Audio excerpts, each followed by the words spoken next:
Hey, how's it going, everybody? This is Garrett the Cage, and welcome back to State of Decay 2 on the Xbox One X. Uh, we're surviving. We're surviving so well, we are empowered to survive at the moment. We're actually doing really well with all of our equipment and just stats, everything. So, off screen, I am currently, this is almost done. Yay! This, I'm upgrading to get us some more food. I went ahead and built the rain collector, mainly because most everything else we have does not require power. I need to, can I build, okay, good. I need to build some of these.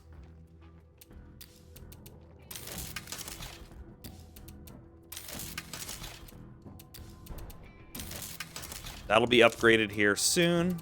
But the next upgrade, right now we do have the shooting range being built. Once the auto shop and shooting range are done, we're going to upgrade beds because we are short one bed. So we really need. Whoa, what? Oh, I thought it only took only takes 4 minutes to convert beds. Nice, good to know.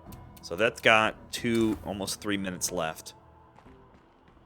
Let's go repair our vehicles while I'm thinking about it. And then we'll do probably just do a little bit of cleanup on some infestations before I wrap up the series itself. Oh, I need to pick them up. I always think when I make them that I'm on they show up on that character. We had a couple sieges off screen as well. Oh, did I say about Red Talon? So right as soon as I was getting ready to start, Red Talon came over the radio and goes, "In just moments, we'll be fulfilling our promise to you." And then all of a sudden you hear zombies and radio goes dead. So I'm assuming whatever Red Talon was doing, which it sounded like they were getting ready to blow up part of the mountain. Well, they're dead now.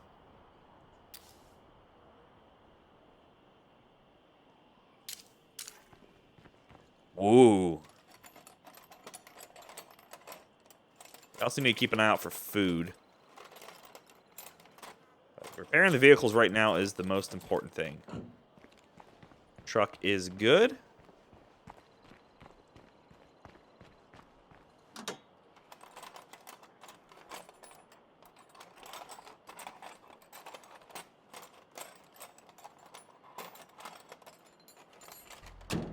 Car is good.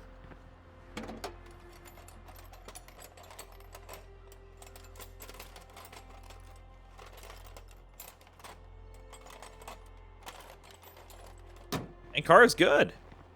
Nice. So because he's the mechanic now, the auto mechanic, does that mean that, like, instantly he repairs those things? Because before, it took me sometimes 2 to 3 to make anything happen with them. Now let's put back the rest. How are we doing on that? It's got 40 seconds left. We'll wait. Yeah, everything's really, really, really well. The only thing I wish I could do still is to make the lounge. The lounge requires a big spot, and it was either get rid of the farm, which is almost necessary. The auto shop, which I'm not getting rid of that because I just got it. Or the barracks, and really kick out a lot of people. So, it only made the most sense. And this, I really didn't have much else to build, to choose from in this small area, so yeah, that's why I picked that.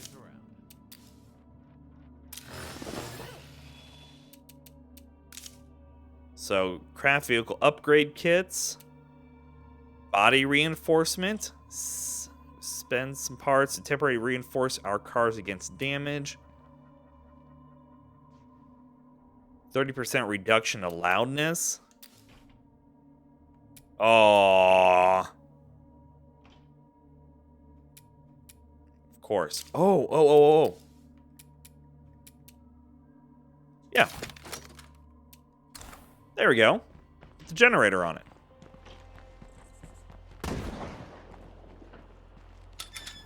Makes the most sense. Make a call in to see if I can find any food real quick.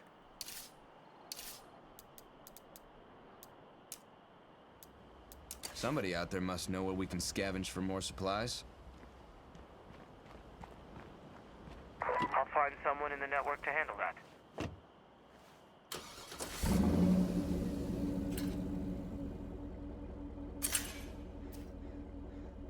Oh, right across the street, huh? Well, hell.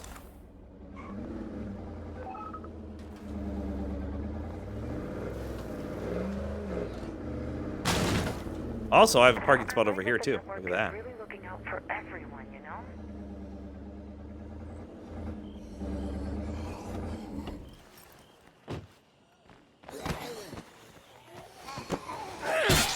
Yeah. Alrighty, I want to let you guys know I actually patched in this end part of the review for 2 reasons. First of all, shortly after I finished this game, they released a 20 gig patch to this game. And second of all, I got kind of sidetracked and doing some other things. So you're going to see the footage of me doing things and just playing the game. And I'm going to talk about the actual game now. So let's start off with the good. First of all, this is a definite, solid State of Decay 2. There were some similarities, and a lot of the good had been brought with a few nuances in there. Starting off the beginning of the game and having to pick a pair to team up with and to make your characters was a nice, welcomed change.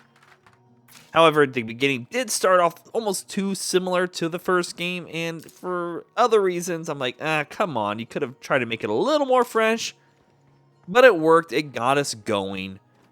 And graphically, this game is a definite improvement over the first one. And granted, the first one was made for 360, back at 720p, and now we're at true 4K on the Xbox One X, and the game looks good. The day-night cycle is solid. Darks are really dark. The sunsets are beautiful looking, and they really cast good lighting on the ground.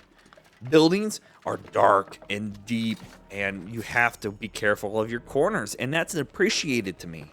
I love the thought of having different maps. Not only does this add replay value, but this also adds in different experiences. While they're going to be similar, the slight nuances of going, well, I started on the plains and you started over here, while we might end up at the same crossroads, are going to be a little different, because what I find in what areas is going to be completely different than what you find. And that, again, thumbs up.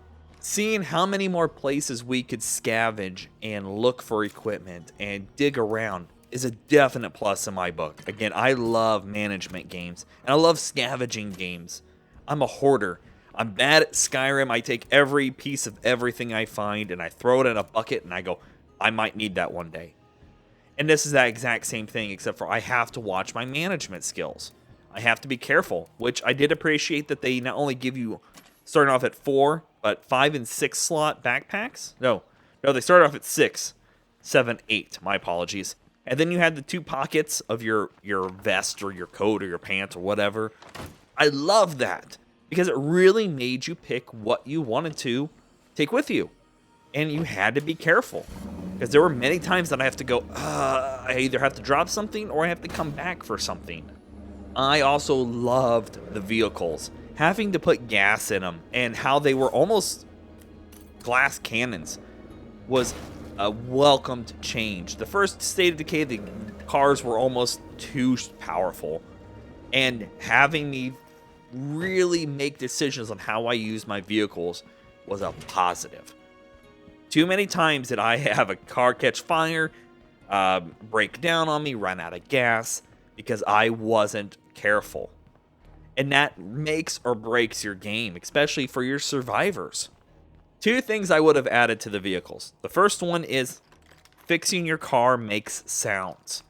Too many times that I was fixing the car and I'm looking over to my right and there's a zombie just shambling by. I wish it made some sound, not a lot, just some sound would have been a nice added. Also, siphoning gas. Now think about this for a minute. If you had to siphon gas, or you could you would go around to all these vehicles, and eventually what would happen, you might put yourself into a situation of you're running from a horde or a group of zombies or something coming up. You get into the car, and it's one you siphoned, and all of a sudden you have no gas. It'd be a nice welcome touch. And again, I'm not knocking the game on what it did.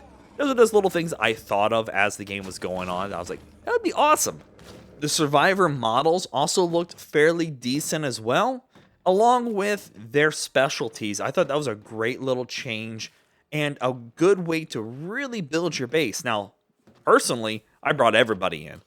And I could see definitely going for the long road. You would want specialized people for special things. And having them the way they did with your neighbors and having to interact with them and keep them happy was both a good and a bad. And I'll get to the bad section on that here in a second.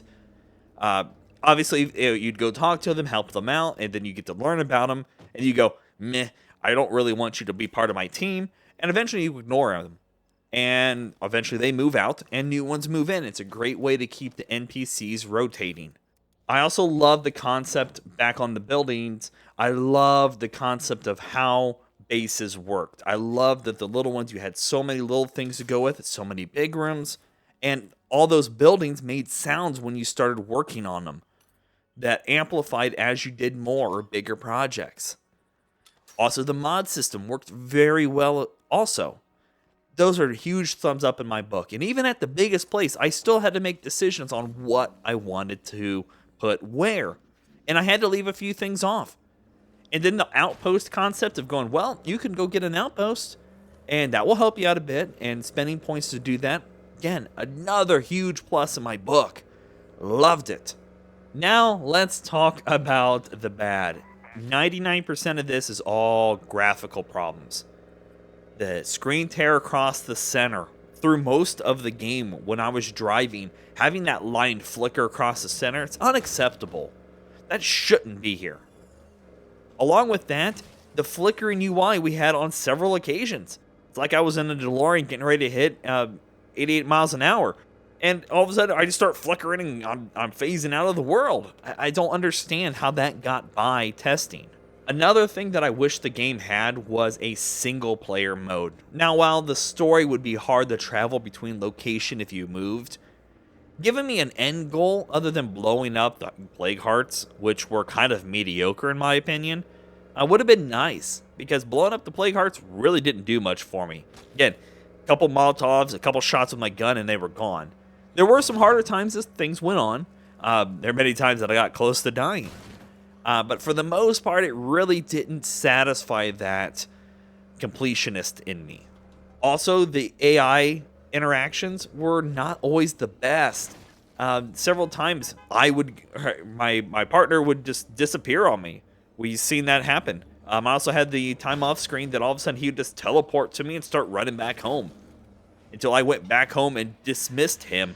Even though he was never with me, he was always just consecutively running home.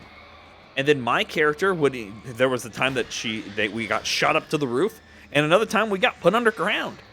Those kind of things shouldn't happen. There was also a couple times, and I'll give this some credit. There were a couple times that I got my truck stuck on rocks, and I don't feel like that would have happened all the time. Some of the time, sure, I'm okay with that. And at times it made me angry because it was my own fault. But I feel like there were times that it shouldn't have gotten stuck. Maybe that's just me, I don't know. Again, I want to preface that this whole review was done previous of the 20 gig patch. And I hope that all those nuances and issues that came up during my gameplay were fixed. During my playthrough, if I had to give this game a rating, I would probably give it about a 6 to a 6.5. Because everything did work well. The combat worked well. The traveling worked well. All the AI for the zombies looked good. I wish there were some differences to them. I wish they put in some new, different infected. But all those things worked well. And the scavenging, the management of weight, the cars, everything worked very well. The bad is all graphical stuff that's easily fixed. Through some patches and a little bit of work, they can get all that stuff fixed. No problems. If and when those things are fixed, this game's an easy 7.5. Maybe 8 if you are a die-hard fan. And definitely, again, this game gives you reasons to keep playing through the moving to new areas and instilling those multiple playthroughs, because you, at any point in time you get bored of that map, you can pack it up, move to the next one. How the game rotates in and out NPCs to hopefully you find the best crew you can is good. And it seems like most of the time things are respawning a little bit, maybe not 100%. And that's good too, because that way it keeps you interactive and going to new locations. The outpost concepts of all the different things that they can give you, along with the base building, all give you such good vibes for a survival game. And the biggest thing about this game is it's only $30 new, or free with Game Pass, minus your subscription fee, of course.